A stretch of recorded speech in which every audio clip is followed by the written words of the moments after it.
Do you get that this thing needs a common denominator to be able to be added together? All right. And if you didn't start with my favorite saying, which is if you can factor it, you should, you probably didn't factor this. And then you made the problem way harder than it had to be. Because, see, if you would have factored this, you would have factored out an x, and then you'd have an x plus 1. And then you would have realized that all you had to multiply this side by was what? X plus 1. Because, see, then they're the same, right? If this and this are the same, you've got a common denominator. And if you multiply it down there, you have to also multiply it up here. So again, always start your problems with factoring. And then at the end, when you're all done, see if you can factor it again. Because sometimes at the end, you factor it and you're like, oh, something else cancels. That's the main reason you factor. But this is another side reason for factoring. We didn't cancel anything. But it helped us realize that there was already an x in common. And so we just needed to multiply by x plus 1. All right, I'm hoping you didn't multiply the bottom out. I know tons of kids do, but that's dumb because at the end you're supposed to factor it. So why would you multiply it out and then have to factor it again? On the top, you do need to multiply it out because, see, you might be able to factor out something different after you've multiplied it all out and added it all up. So you should have multiplied that out and gotten 2x plus 2, and then the 2 plus 3 makes 5. There's your final answer, and no, it can't be factored anymore. So there's your answer. This test is coming right before break, which is basically about a week from now. Would you have gotten this one right? Raise your hand if you would have gotten this one right. Oh, that's not that many people. All right. So then I think we should try another one like that.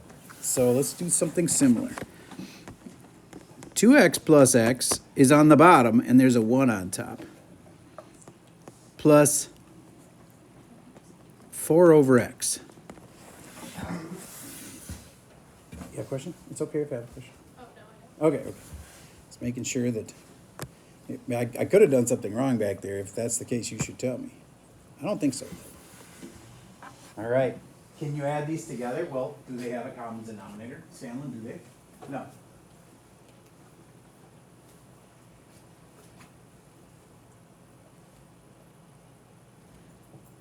Lennox, can you see something that could be factored? All right. Yes. If I factor out the x out of 2x plus x, I will have an x, but then I'll have a 2 plus 1, which is really 3. So then it's like 3x. And if you think about it, isn't 2x plus x just 3x? So either way, it comes out to 3x. So actually, this was kind of a trick one. It can be factored, but in the end, it's just 2x plus 1x, which makes 3x. So you got 1 over 3x plus 4 over x. Now, do we have a common denominator? No, but you got to multiply by one little thing, and you will. Proctor, what do we multiply by? 3. And that's here and here. And then you'll be able to finish this thing up. Noah, what do we have on top? 12. Plus the 1, 13 over what? Oh, you think you multiply those, huh? 6x. Nope. 3x. 3x. It's a common denominator. We don't multiply them. We just keep the denominator the same. We were going for a common denominator. We have a common denominator, so that's the denominator. Okay. So there's a little bit with adding and subtracting them. Common denominators is hard. That's why I knew we should practice it today. And it looks like maybe I was right. Maybe we needed some practice on that. All right. So now, what was yesterday? Yesterday was things like multiplying and dividing them. This is a divide one. Right away, I see this and I instantly snap into, I'm not going to divide it. I'm going to what? Multiply. Multiply it. Multiply by what? The reciprocal. Very good. So that would be x plus 1 on top and a 3 on the bottom. Now, because just 2 seconds ago I had two fractions that I was combining, some people think I need a common denominator. You don't, because it's multiply. With multiply, you don't. So with multiply, it is way simpler. Just multiply the top, multiply the bottom. Now, there are implied parentheses right there. You can put them in if it helps you. I think it might. That'll keep you from thinking it's 2x plus 1, because it's not. It's 2x plus 2. And 3 times x is 3x. Honesty is very important to me. And faking that you understand something is really not smart in this situation. So, who got this right without my help? Who had this one? All right, good. Then we don't need to practice that one again. If you got it wrong, but you know why, that's the whole point. All right, then let's do one more. This one looks incredibly scary and hard, but it's not. Because you'll factor it, some things will cancel, and then at the end, once you got everything all factored and canceled, you won't divide. You'll switch it to times. All right, I'm going to pause for a second. If you guys can get this one right, then I feel like you're all caught up to today. Okay, let's check the factoring at least. You should have had an x plus 3 and an x minus 3 here, and an x plus 3 on the bottom, which of course sets up a cancel. Divided by this one on the top, we have an x and a plus and a minus, and a 4 there, and a 1 there. All over x minus 1 and x plus 1. All right. Then some canceling. Cancel, cancel, cancel, cancel. Now I have x minus 3 divided by changes to times, and this flips. X plus 1 goes on top, x plus 4 goes on the bottom. And now I really think fractions play nice with other fractions. So I'm going to make this have a denominator of 1, just so that I don't get confused about what gets multiplied where. Some kids, weirdly, think you should multiply this on the top and the bottom, but no, it's on the top. So it only multiplies with the other thing that's on the top. But wait, would you actually want to multiply them out? No, because then you just have to factor it again. So it's x minus 3 times x plus 1. And if you multiplied it out, it's not wrong. It's just that you got to go factor it again. And there is your answer. Now, I'm not going to say that that's easy. I mean, that's a lot of factoring, a lot of chances to mess up the flip it over and multiply thing. But I gotta think at least half of you must have had that one right. I don't know. Let's see. How many of you had that one right? That's way more than half. Good. Okay. Now I get to teach you the new thing. Now I've been hitting at this for a while. That you look at your original problem and you ask yourself, what would have made this thing die? Do you agree if you would have put in a negative 3 in this problem in the first place, it would have killed the problem? You can't have negative 3. That's one of the things you can't have. X cannot be negative 3. What else can't it be? 1, because of that. What else can't it be? Yeah, can't be negative 1 either, because negative 1 squared would also be 1, and then you'd have a 0 on the bottom. So it can't be negative 1. A lot of things would kill this function. It's like something that's allergic to peanuts and cauliflower and. Okay. And this thing's also allergic to negative 4s. Because at the end of the problem, you got a x minus 4 on the bottom. All right, so moral of the story is there's a bunch of things that you have to watch out for because they would kill your function by putting a 0 on the bottom. And dividing by 0 isn't legal. Okay, so what do you do with these? Well, these things are either going to come out as asymptotes in the function or wholes in the function. That's what you have to learn. There's two things it could be. When they're illegal like this, they're either going to cause an asymptote in the function or a whole in the function. Let me show you what they look like. An asymptote looks like this. That means, like, let's say that the number 3 was not allowed because it was in my list of things that are not allowed. Actually, -3 is in this case, but I just decided to, you know what, I should pick one from this list. This one said 1 is not allowed, right? So I'll make this 1. Well, and either, that's the number 1. Either the number 1 there, God, I don't like it, because now I have a dotted line running through a 1 and you can't see what it is anyway. I'm going to call it 7. Okay, so that number is not allowed. Either it can be not allowed because there's an asymptote in the function right there. And you've seen that before. Do you remember the functions where you'd have like an asymptote at here, asymptote there, and then the graph will go like that? You remember those? Okay, so either those things in this list are asymptotes or they could be something else. They could be a whole. Now, a whole in the function looks totally different. A whole in the function is like, my function's going along like this, everybody's happy except, oh, all of a sudden right here, it doesn't work. So in the graph, you would go empty spot right there. Then the graph just keeps going. So let's say that there was one of the things that's not allowed is like 8. Well, it doesn't have to be an asymptote there. It could be that there's a hole there. But this list, that's your main job for today, is you're going to generate this list of things that won't work. And the only thing they're going to ask you is, are any of them holes? All right. So I did tell you about this before. Of my list of things that would kill my function, can you name one of them that was a hole? One was a hole. Can you tell me why? It's not because it's positive. One is a hole because it canceled like this. There was one on the top and one on the bottom.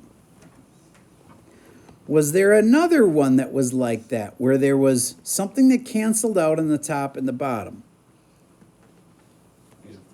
Yep, this one. See that one? That means that one's a hole. Those two are holes.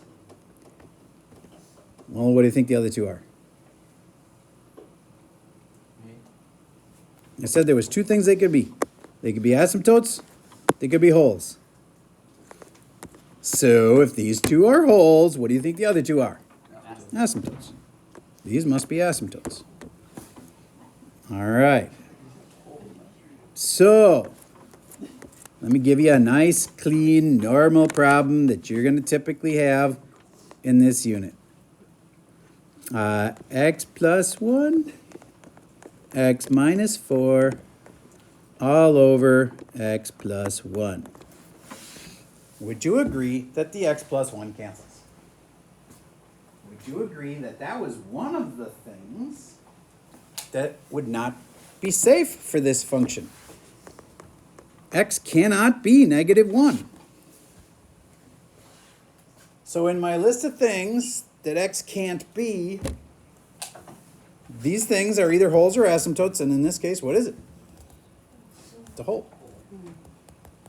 It's a hole at -1.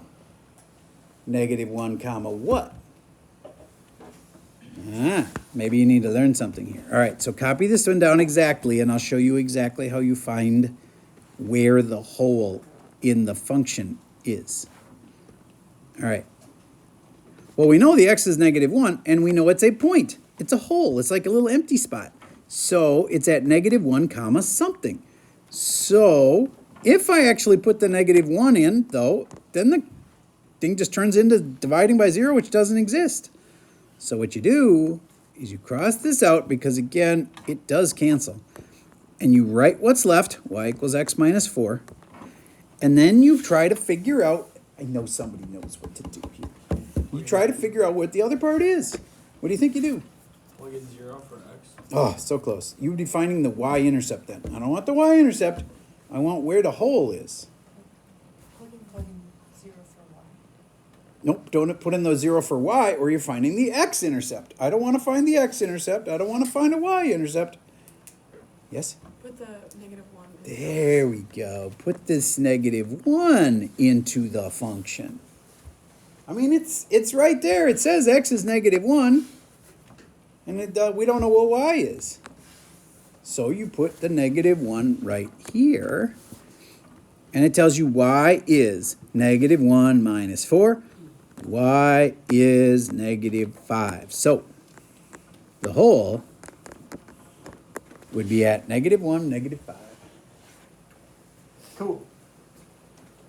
Taught you everything that you have to know. Now, we'll practice it a little bit more, but you're trying to figure out what things would poison your function. That's called finding the domain. And then you're trying to figure out where holes in the graph would be. All right, so let's make another one. From the top, y equals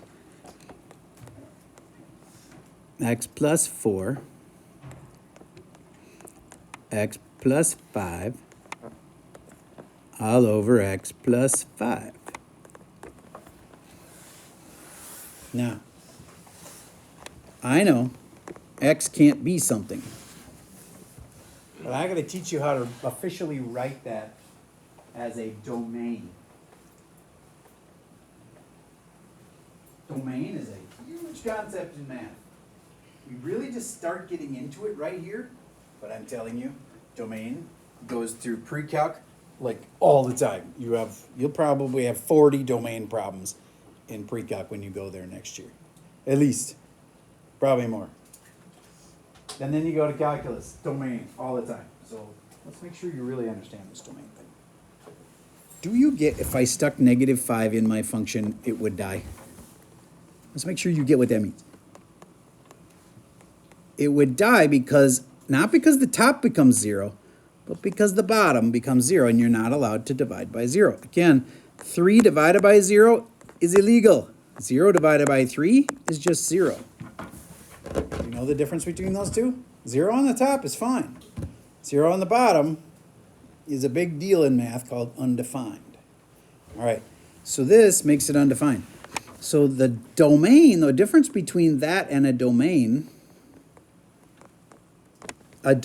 is what you can safely feed your function. I'll give you an example for a dog. Do you know that dogs cannot eat all human food? If you didn't know this, dogs cannot eat chocolate. Now, I also know, some of you were like, oh, I have a dog that ate chocolate once. Yeah, it poisoned it a little bit, but your dog didn't die maybe. But it poisons dogs. Some dogs, you just give it a chunk of chocolate, it will just die. Right there, all over with, really quick. Other dogs seem to be tougher. I don't know why, but I know there's probably dogs that you own that have, bitten into a candy bar, ate half of it, and you didn't even notice. But dogs are allergic to chocolate. So the domain for a dog is dog food and most people food, but not chocolate. Now, is there anything else? I'm not an expert on dogs. I know a lot about cats, but is there anything else dogs really shouldn't eat? Yes? Grapes. Interesting. Didn't know that one. All right. So, if I was doing a domain for a dog, I would say all the human food except not grapes, not chocolate. And again, if you're listening at home to this video, I'm not an expert on dogs. There's probably more things you can't feed a dog. But the point is, on a domain, you're supposed to say what you can put in the function. Not what you can't. You're supposed to say what you can put in. So we always start with this big R written like that. Try that. 2 bars and the R. The domain, that stands for all reals. And if you right after that put comma, x cannot be -5, what you're saying is you can give this function any number that's real except -5. So when you write your domains, you have to include this little part. The big R, comma, and that stands for all real numbers. If you want to actually write out all real numbers, that's fine. Or use the double bar R. These actually are real, legit. Like you see this in high level math. There's real, legit, these letters mean something, what I'm trying to say. The double bar R. There's other ones too that are for like integers. There's all kinds of these letters that you'll end up memorizing when you get to higher level math. So I'm actually not just making this R thing up. It's a real math symbol. All right, so that's the domain of this function, is all reals except x cannot be -5. All right, what else am I supposed to do on these problems? You're supposed to tell if it's a whole. So how do you know if it's a whole? It's a whole if you canceled one on the top and the bottom. See, you don't always cancel. Like sometimes the things that are on the bottom don't cancel with anything. But this one definitely canceled, so it makes a whole. And then you have to say where the whole is. And it was at -5, comma, something. This just goes right in here. And did you process where we got that other number? Do you remember? Where'd we get this number from? Please talk to the kid next to you and see if you know where to get that number from. Okay, cool. Yeah, I heard just plug it in, and you're right. Just to be careful with one thing. You don't plug it in the original, because if you plug it in the original, you will kill the function. So you got to cancel this off first, and then plug the -5 in here, and y equals -5 plus 4, which is -1. -5, -1. Raise your hand if you had that one right. Cool. Then, let me show you one that's got an asymptote and a whole.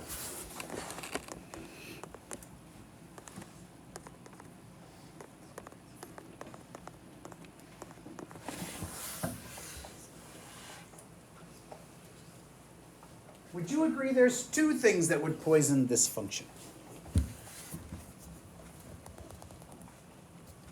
The first one's going to be fairly easy. People will realize one would poison this function. But what else would poison the function? 0. Because if you put in a 0 for x, that part would turn into 0. So, how do you write the domain? They're going to ask you for the domain. And if all you do is write x cannot equal, you will not get the point. You just have to include one little thing in front. What is it? The r. All real numbers, but x cannot be 0 and x cannot be 1. Now, the reason I did this one is because only one of the things cancels. Proctor, that thing makes the what? It's a word that rhymes with mole. Whole. There we go. The whole. And where is the whole? Wyant? Is it the 0 or is it the 1? Don't just guess. Look. It's the 0. So 0, comma. Okay. This needs to be simplified down. Y equals 1 over x minus 1. There is my function. And I want to make sure everybody gets that what he just said. He said the answer is -1. Is that because there's a -1 here? No, it's because when you put a 0 here, your simplified function comes out to 1 divided by -1, which is -1. That's right.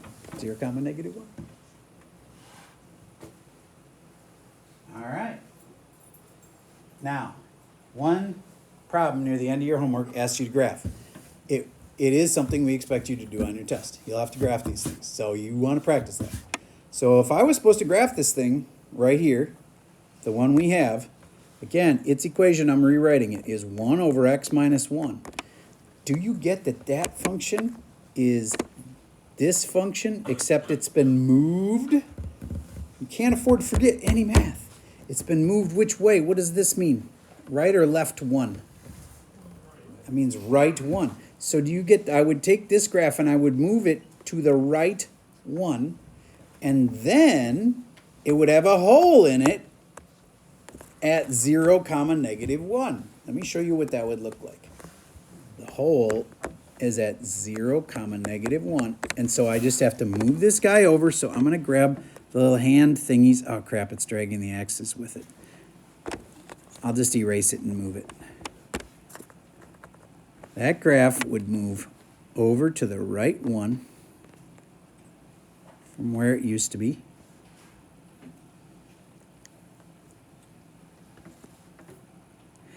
And now it's got a hole at 0, -1. That's right there. The graph would have a hole there. So I have to make it empty inside there. There's my graph. It's just like normal graphing. You've done normal graphing a gajillion times. Probably, I don't know, we've had like 5 tests so far. They've all had a little graphing on them. It's like all the other graphs you've ever done. XY charts always help. Don't have to, but they help. But you've got to add holes into your graphs now. And sometimes asymptotes.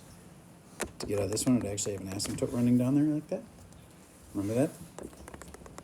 All right, I know that's a lot, but that's kind of the, oh boy, that's probably 4 of your next test questions are going to be on things we just talked about. Really important stuff. All right, you have a monstrous worksheet. We're going to cut it in half. It had 24 questions on it, so we're going to do the odd ones. So please find that worksheet. We are literally just doing the odds only. So that would begin with number 1, of course. So please find the worksheet. I know it takes you a second to find it, download it, put it into something you can write in, which is probably Notability.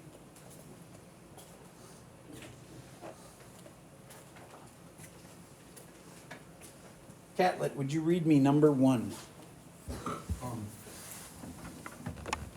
X plus 3 in parentheses, x plus 1 in parentheses, over x minus 2 in parentheses, over x plus 5 in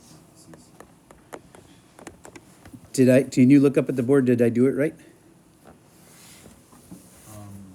Yeah. Excellent. Okay. Now, what do they want? If they want me to graph it, that's one thing. If they want me to just tell them what's the domain is, that's another thing. Or maybe they want me to, let me think, what else could they do? Oh, they could ask me what the hole is or what the asymptotes are.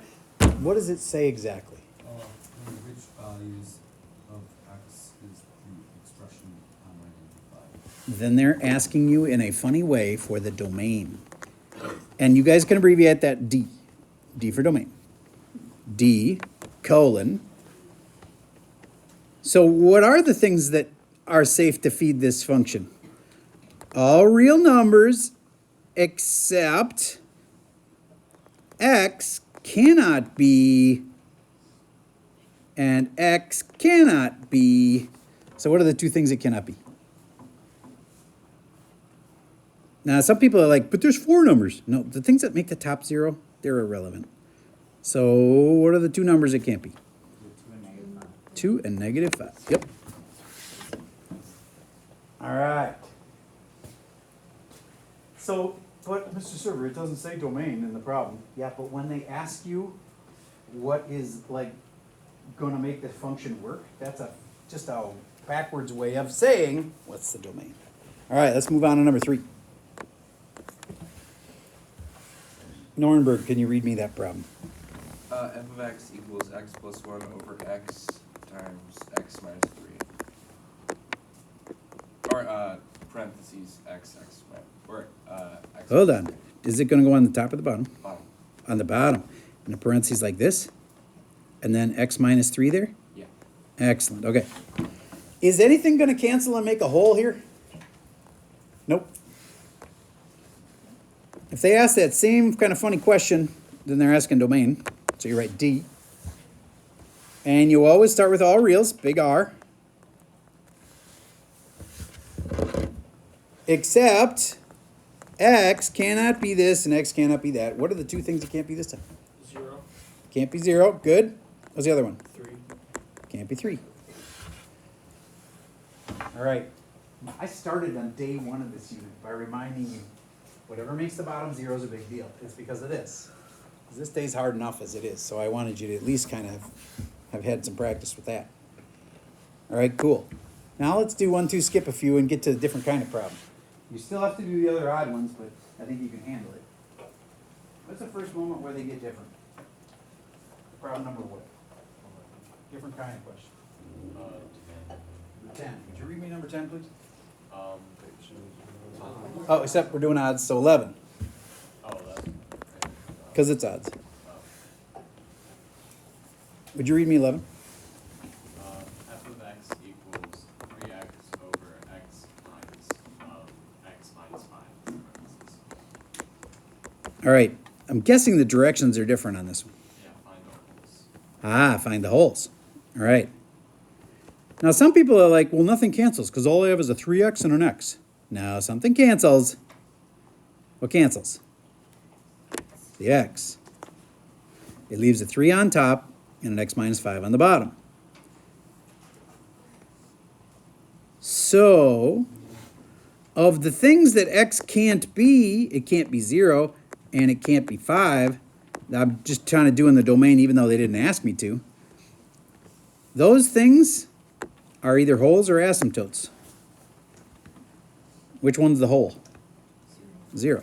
So you got a hole, and always do it like this. A hole, and then parenthesis, parenthesis, comma. Jack, where's the hole?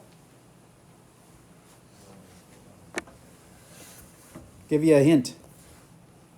This one's the hole, so what do I put where? 0, comma. And then what do I do to get the other part? Yes. So I can't put the 0 in for where the x was because it'll just turn into 0 on the bottom. So you put the 0 here and you get the y would be 3 over negative 5. And yes, fractions are legal in this state. 3 over negative 5. Yes. Could you just write negative 3 over 5? Yes, the negative can go on top. When you have a fraction, you can put it on the top, in the middle, or on the bottom. The negative can go any of those 3 places. I will admit, most of the time we put it on the top, but it's because I was getting the negative 5 on the bottom, I put it on the bottom, and it's legal. Okay. See how I did that? I knew the thing that canceled made the hole. I knew that was this. And I stuck it in for x and figured out the y. All right. That was a big day of learning stuff. We reviewed a bunch of stuff too.